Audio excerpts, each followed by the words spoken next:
Before I get into today's video, of course I have to have a drink because we're going to be chatting for a while, and I picked this up. I have a local store here. It's kind of like a Whole Foods, but it's really just a family-owned and operated supermarket, which has a bunch in the state of Rhode Island. So I'm, again, not sponsored, anything like that, but this looked interesting to me, and it's water, but it's called Tramino. I've never heard of it. It sounded good. Strawberry lemonade water. It has 7 grams of protein. I don't know what that means at all. So I need to have, you know, a little drink while I'm doing these stories because there's a lot to say and I get parched, you know? So we're trying this. Let's see. Why is it foamy? That's weird. My gosh, I hope I'm not drinking soap. That's the worst. When you wash something and then you still have soap remnants in the cup. That's the worst. That is the worst. Let's see how this is. Very fruity. Wow, that is fruitalicious. 28 calories a bottle, 0 sugar or carbs. All right, well, this is what we got. We're gonna go with it, and yeah, story time. Before I go on, see my cup? It says "Don't Stop Believin'" because I love Journey. Did you ever know that? I do. Like so many of you, I was completely shocked when I heard that Tawny Kitaen had passed away. It really, really bothered me. It's still bothering me today, and it's been a couple of weeks already since she has died. But maybe it's because I got so used to seeing her on social media pretty much on a daily basis, but I cannot explain why this has been bothering me so much. Tawny was funny. She loved connecting with her fans. She was always commenting back and forth. She was loving things that fans would post to her, and she was getting ready to do a bunch of great things. She was getting ready to go back to work. So what happened here, right? What happened? And Tawny was not just the white snake girl. She was more than that. And she absolutely loved to tell her story. I think that's what truly made her happy. Besides her girls, besides her daughters, besides her friends, she truly loved to tell her story. For those of you who don't know me, my name is Kiki, and my goal here is to really just keep the music that we love alive and to talk about the artists who gave us that music. And if you like that type of thing, please go ahead, subscribe, hit the like button, hit the notification bell. That'll let you know every single time I upload a new video. And you can hear all of the great music and all of the great artists that I do love to talk about on Kiki.fm. It's in the App Store. Get it on your desktop, get it on your phone. My crazy husband, he put the whole thing together, and it sounds awesome, I gotta say. Tawny Kitaen, we're here to talk about her today. And again, she just fascinates me. She fascinated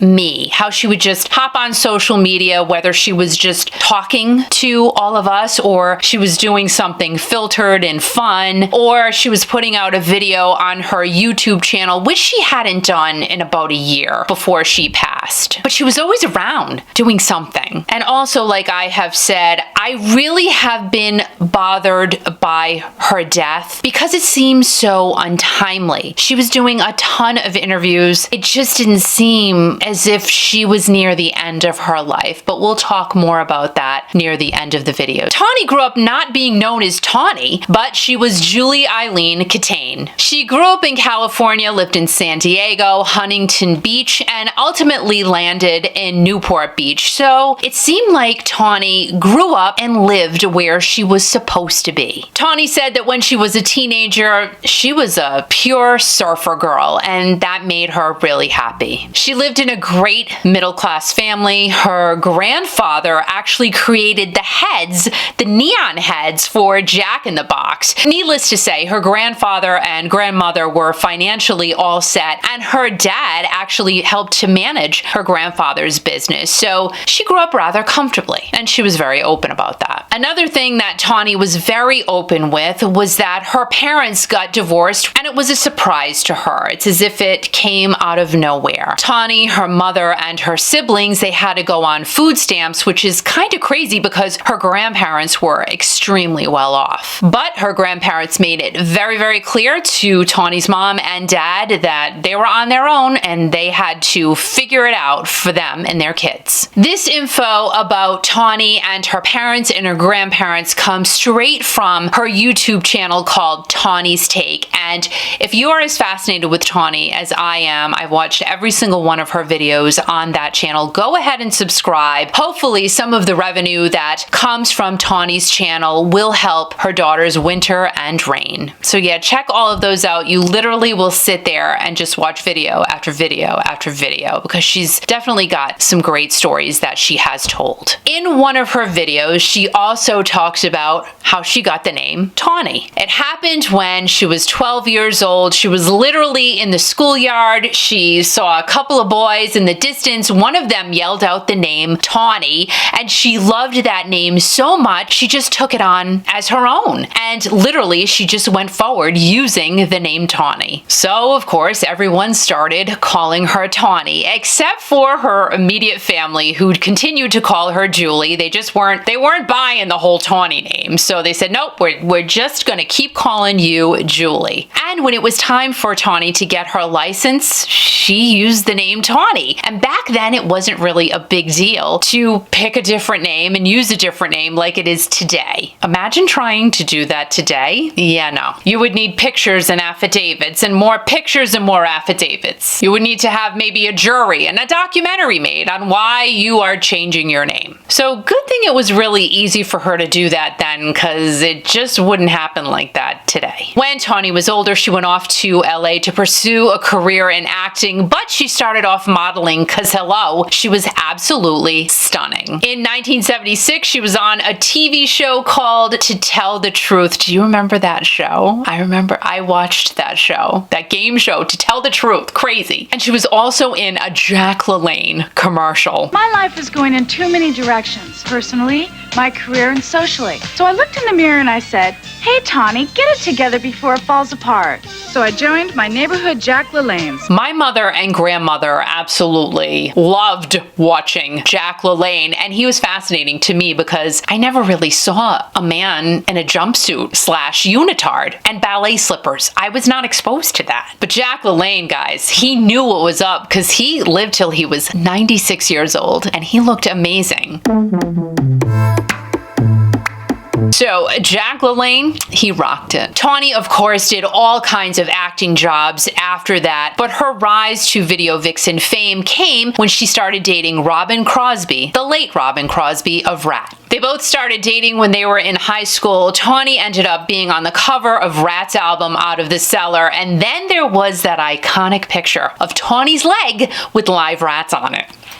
They were real rats, guys, crawling on her leg. So it just goes to show that Tawny threw herself into her work and she was a real true rock maiden. She did what it took to make it happen. Robin tragically died on June 6th of 2002, and Tawny had once said, she had actually said it several times, that she really wished they had had children together. Tawny did visit Robin several times before he passed away, and their on-again, off-again relationship lasted for about 7 years, and they did remain friends until his tragic end. Tawny also dated O.J. Simpson. Like, I totally forgot about that. And O.J. Simpson, that's probably a name you haven't heard in a while. There was the chase in the white Bronco that seemed to last for weeks, did it not? O.J.'s friend, who was an NFL player at the time, Al Cowlings, he was driving the vehicle, and O.J. was being chased because his wife, Nicole Brown Simpson, and her friend Ron Goldman were found murdered inside of their home. And how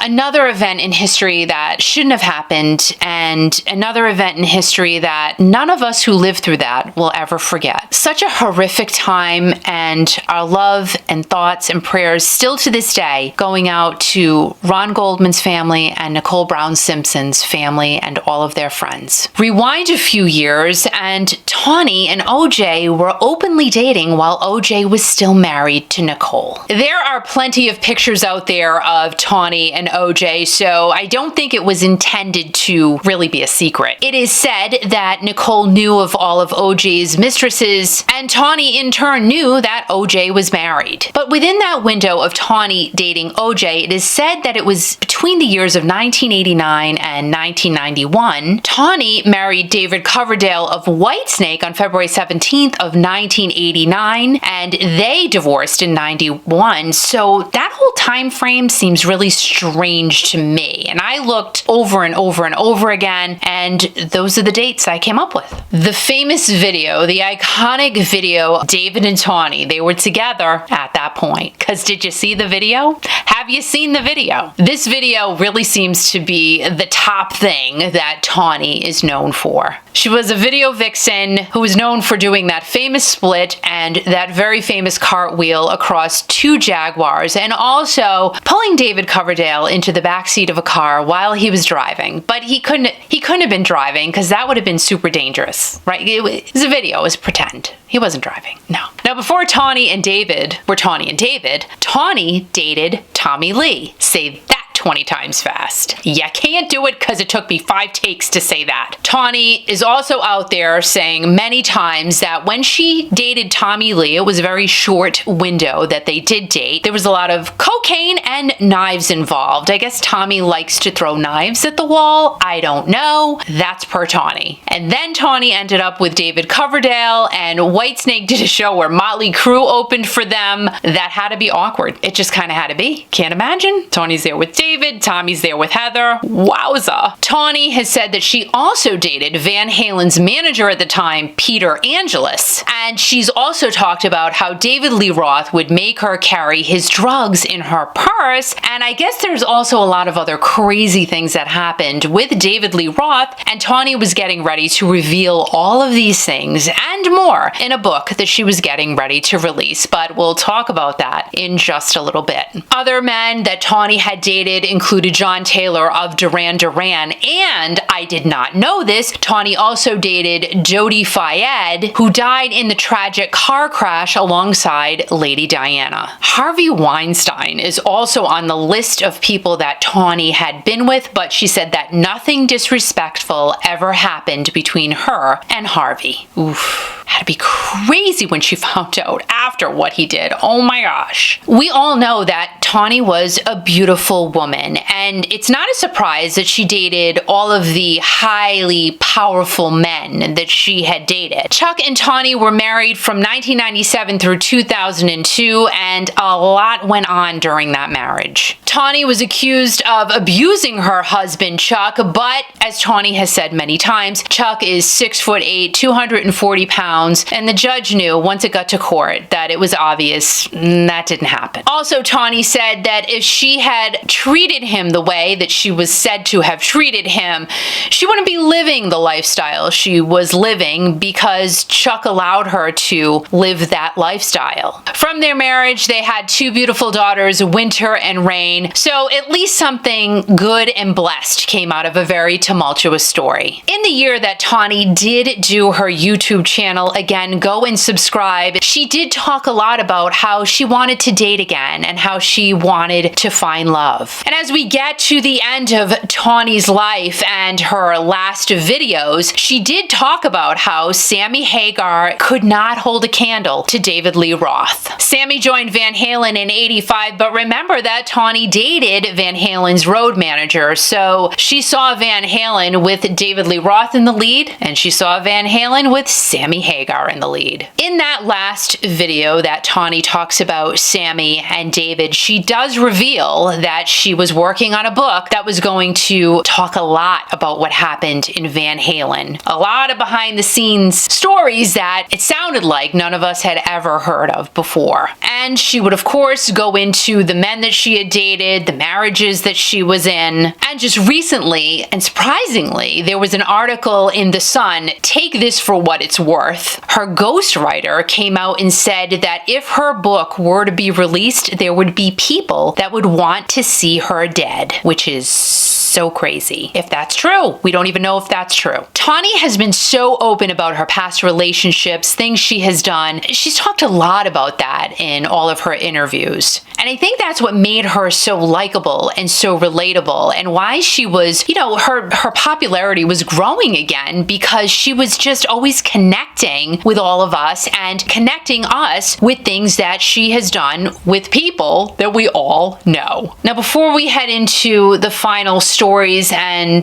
social media posts from Tawny, we have to note that she was in the movies Witchboard, Dead Tides, and of course Bachelor Party with Tom Hanks. She was also featured on an episode of Seinfeld, and she had a real-life part on Dr. Drew's Celebrity Rehab. Tawny got herself together. She seemed to have put the pieces of the puzzle back to where they should be, and also some exciting things were about to happen for Tawny. On April 8th of 2021, on her TikTok, she released a really cool promo, basically telling us that she was going to have her own radio show and a podcast, which was going to highlight new music, talk about gossip, and just, she was going to have fun telling her stories. A lot of effort went into that promo that I saw on TikTok, so my guess was a lot of work was going on behind the scenes to put together that radio show and podcast. Sadly, during this time, her dad was declining very fast from skin cancer, and he did pass away on April 12th of 2021. Now, even prior to this, on February 27th of 2021, Tawny put out a very lengthy Instagram post about her ex, David Coverdale. Tawny had posted, her Whitesnake videos that she was in, clearly, but they would always get taken down and reported. So even though Tawny was in the videos, she couldn't post the videos, which is so crazy. How does that even work anyway? To have something reported, taken down, you get a copyright infringement notice on something that you're a part of and that you kind of own. I don't know. I just don't know how that works. So Tawny was pretty upset by that. That post is still on Instagram. And the following day, she did post that she was questioning what she had talked about the day before publicly and if she should take it down. And she also went on to say how she didn't get paid for those videos, which seems kind of crazy considering how iconic they are. I just don't get it. On April 19th, Tawny let everyone know that she was getting ready to do a convention in Miami this coming September, and she was so excited to see her peeps, and yeah, she was just getting ready to get back out there. On May 7th of 2021, she posted a picture on Instagram of her and her brother, which is so sad because her date of death is the same day, on May 7th of 2021. Tawny Kitaen was only 59 years old. Tawny's passing is classified as a residential death. There were no signs of alcohol or drugs and no signs of suicide. Her brother came out and said that he believes Tawny died of a broken heart because of the devastation of the loss of their dad. Dying from a broken heart, it can sound like it's not a real thing, but it truly is a real cause of death, as it can cause so much stress on the body. And that stress, that undue stress, can also lead to heart failure. So as crazy as it may sound, dying of a broken heart is a real thing. Do we know that is how Tawny Kitaen died? We still don't know. And to me, something still doesn't feel right. She was doing so many interviews.